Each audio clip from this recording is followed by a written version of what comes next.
LaGrande, Oregon is where I went to school and where some of my family lives. A lot of my family lives there now, actually. So you grew up in Yeah, I sort of, kind of a dual kind of a thing. I moved to LaGrande when I was 16. And so I still did a couple years of high school in LaGrande, and thereafter I went to the university that's there. And right after that, I remember clicking send on my last paper and looking up from my laptop and going like, okay, now what, you know? And I knew that even though LaGrande was a much better place than where I was before in Mexico, I'd quickly outgrown, you know, the conservative nature of the town, really.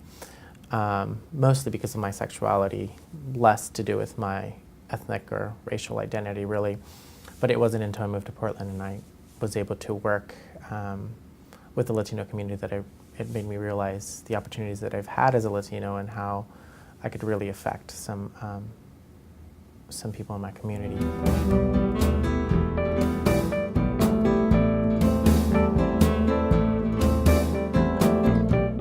The sense of responsibility and looking over and taking care of others has been really embedded in me since a little kid.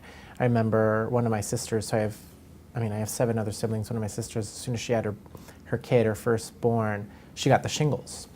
And so the baby couldn't be with her right after birth. And I don't know, I think I was 10 or 11, and I was taking care of this little baby. So the nurturing and the taking care of folks and the responsibility that all has come through my family, I think, has really shaped me as a person and really comes through in my friendships, my professional connections, and my day-to-day life.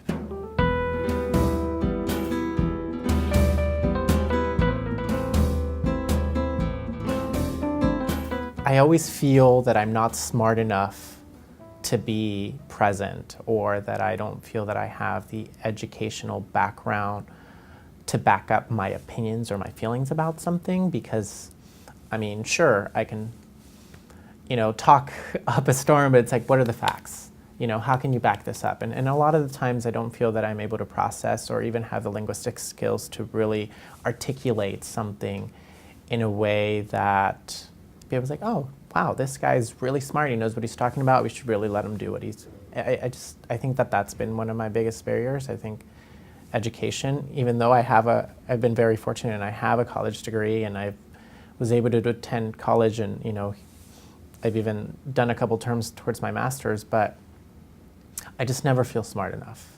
I never feel smart enough, and I don't know where that comes from, but that's been my biggest barrier.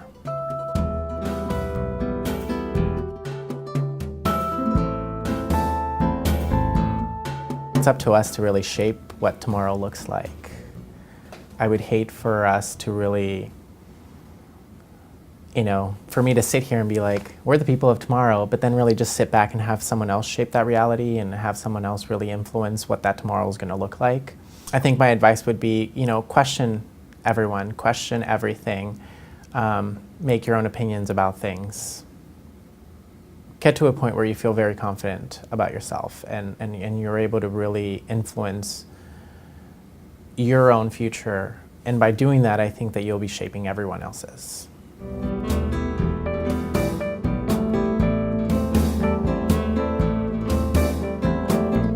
I feel more grounded. I feel more okay with myself. I feel